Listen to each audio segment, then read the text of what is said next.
Cell culturing. Cell culture is a process by which cells are grown under controlled condition, generally outside their natural environment. Cell culture वो process है जिसमें हम cell को grow करवाते हैं under control condition, और आम तौर पर कुदरती माहौल से बाहर इनको ग्रो करवाया जाता है।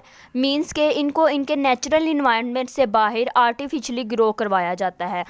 Cell after the cell of interest has been isolated from living tissue, they can subsequently be maintained under carefully controlled conditions. मतलब सेल कल्चर वो प्रोसेस है जिसमें हम एनिमल सेल या प्लांट सेल को ऑर्गेनिज्म से रिमूव करेंगे और आर्टिफिशियल इन्वायरमेंट में इनको फेवरेबल कंडीशंस देकर ग्रो करवाएंगे। और आगे है cell culturing is more complicated and difficult than plant culturing. जो सेल कल्चरिंग है वो प्लांट सेल में की भी होती है और एनिमल सेल की भी होती है, बट जो एनिमल सेल कल्चरिंग है वो प्लांट सेल कल्चरिंग से ज़्यादा कॉम्प्लिकेटेड और मुश्किल होती है, क्योंकि इसमें हम एनिमल सेल्स के साथ डील कर रहे होते हैं। अगर हम बात करें इंक्यूबेटर्स की, सेल कल्चरिंग के लिए हमें स्पेशल इंक्यूबेटर्स चाहिए होते हैं। इंक्यूबेटर्स बड़ी बड़ी मशीन्स होती हैं और इंक्यूबेटर्स के अंदर हम अपनी मर्ज़ी का टेम्परेचर सेट कर सकते हैं, यानी कम या ज़्यादा। इंक्यूबेटर्स घरों में जो फ्रिज होती है उसके जैसे होते हैं, लेकिन फ्रिज में हम टेम्परेचर को लो रखते हैं और इसमें हम अपने फ्रिज में टेम्परेचर लो होता है, लेकिन इंक्यूबेटर्स में हम अपनी मर्ज़ी का टेम्परेचर सेट कर सकते हैं, यानी कम या ज़्यादा, और इसे अपनी मर्ज़ी का इन्वायरमेंट दे रहे होते हैं। These conditions vary for each cell type but generally consist of a suitable vessel with the substrates or media that supplies the essential nutrients. Special incubators to maintain the level of O2, CO2, temperature and humidity. जो incubators होते हैं वो oxygen, carbon dioxide, temperature और humidity के level को maintain करने के लिए ज़रूरी होते हैं।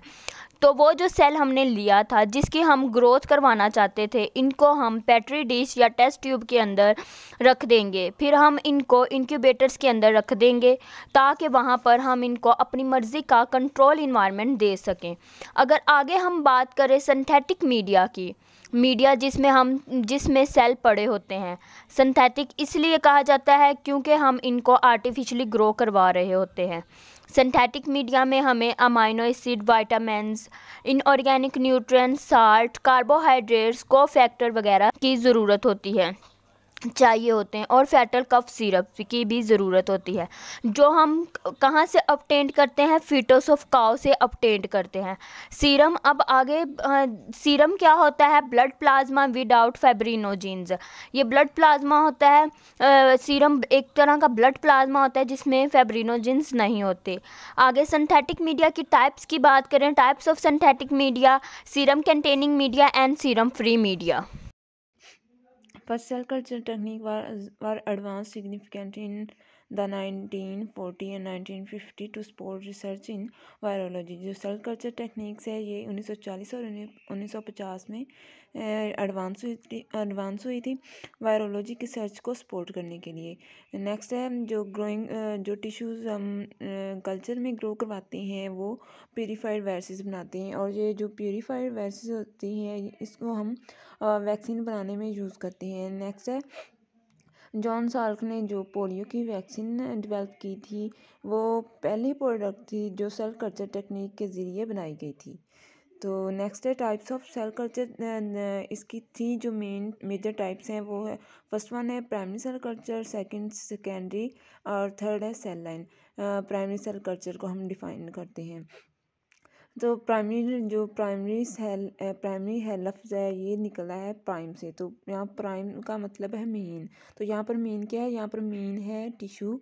ओके, किस टिश्यू से हम सेल लेके उसको कल्चर में ग्रो करवाने जा रहे हैं। तो जो जहाँ पे जो हम मेन टिश्यू है वो हमारे बॉडी का मतलब कि हमारी और कोई भी ऑर्गन हो सकता है। फॉर एग्जांपल हम लीवर से ले सकते हैं सेल, किडनी से, या फिर हम ब्लड सेल से ले सकते हैं।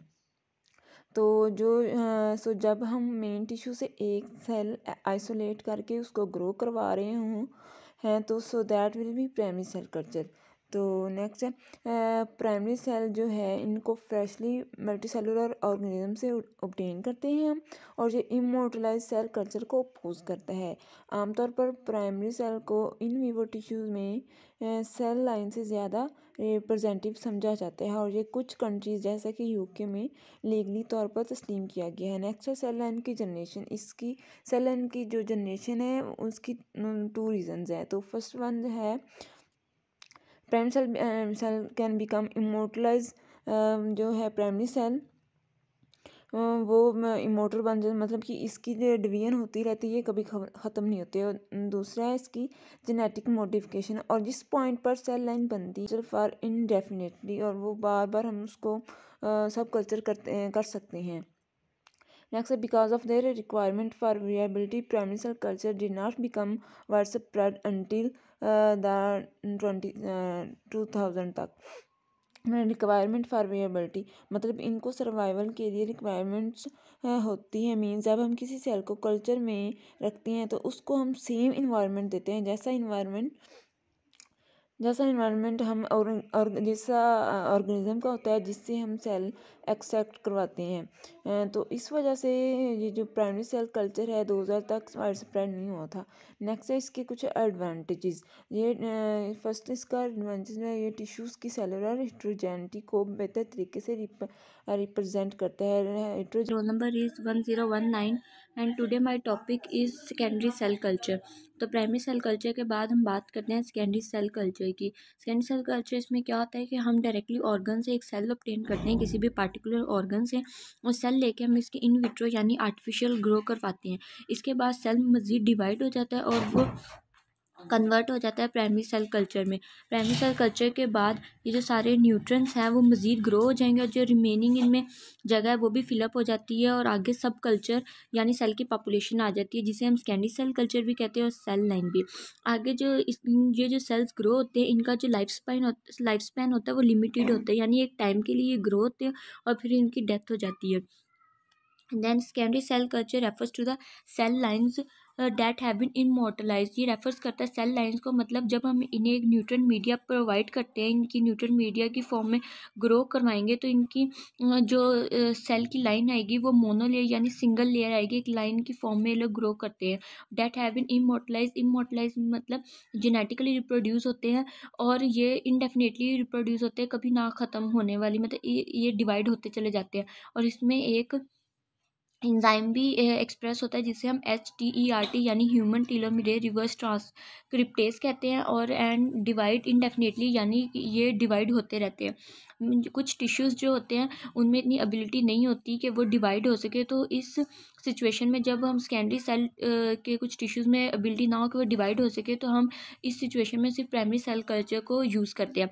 और इसके अलावा सेकेंडरी सेल कल्चर्स को हम स्टोरेज सेल्स भी कहते हैं, ठीक है। और इसकी 2 एग्जांपल हैं सेकेंडरी सेल्स की, लेड स्टोरेज बैटरी और निकल कैडमियम स्टोरेज सेल्स। कैडमियम क्या होता है, ये एक डिवाइस होती है, मतलब बैटरी इज़ अ डिवाइस जो कंसिस्ट करती है वन और मोर इलेक्ट्रिकल सेल्स को, जो कन्वर्ट करती है केमिकल एनर्जी को इनटू इलेक्ट्रिकल एनर्जी में। जो कैडमियम है